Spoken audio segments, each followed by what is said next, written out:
RJD के सांसद संजय यादव मेरे साथ है। संजय जी, अब सरकार की पूरी तैयारी है, आज बिल आ रहा है, कह रहे हैं कि गरीब मुसलमानों के हित का ये बिल है।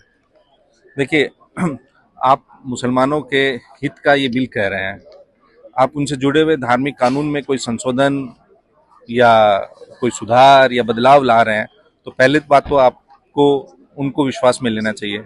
जो स्टेक होल्डर्स हैं, आप उनको विश्वास में ले नहीं रहे हैं और उनकी आप जबरदस्ती कह रहे हैं हम बेहतरी के लिए कानून लेके आ रहे हैं। तो बेहतरी के लिए आ रहे हैं तो किन किन पॉइंट्स में बेहतरी आप उनको समझा देते हैं, यही तो वो समझना चाहते हैं ना। सरकार ये कह रही है कि बहुत तमाम मुस्लिम संगठनों से भी बातचीत की है। सरकार तो किसानों के बारे में भी कहती थी कि आपकी बेहतरी के लिए है। वो 1 साल धरने पे बैठे रहे, फिर बेहतरी के लिए था तो क्यों वापस लिया? तो ये सरकार तो, कोई भी सरकार ये कहती है कि ये बेहतरी के लिए नहीं है। ये तो अपने हर चीज जो इनका तानाशाह निर्णय होता है वो ये कहते हैं बेहतरी के लिए। नोटबंदी को भी ये देश की बेहतरी और अर्थव्यवस्था के लिए बेहतरी बताते थे, भ्रष्टाचार के खिलाफ बताते थे। नोटबंदी का क्या हुआ? किसान आंदोलन का क्या हुआ?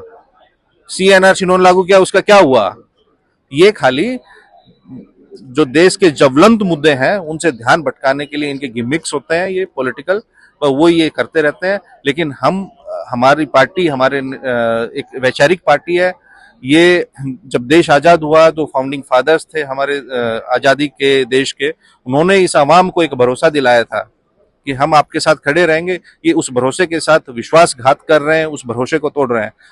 हम लोग मजबूती के साथ इनके साथ खड़े हैं। ये तानाशाही लोकतंत्र में नहीं चल सकती। जेडीयू जो आपकी आपकी अपोनेंट पार्टी है वहाँ, वो तो सपोर्ट कर रही है, वो कह रही है कि हमारे जो कंसर्न थे मुसलमानों के हितों की रक्षा होगी। जनता दल यूनाइटेड बीजेपी का एक प्रकोष्ठ बन चुकी है। उनकी अपनी कोई सेपरेट आइडियोलॉजी और आइडेंटिटी नहीं बची है। उनको तो अब देर सवेर उनका विलय होना भारतीय जनता पार्टी में, उसकी खाली औपचारिकता बाकी है। अब जनता दल यूनाइटेड के लोग बताएंगे उनकी क्या आइडियोलॉजी है जो कि भारतीय जनता पार्टी की आइडियोलॉजी से अलग है। वो तो एक है ना, they are on the same page. So sooner or later, JDU will merge into the BJP. So there is no distinction between them. कुछ बचा ही नहीं है। Thank you. Kumar Gaurav, news 24 Delhi.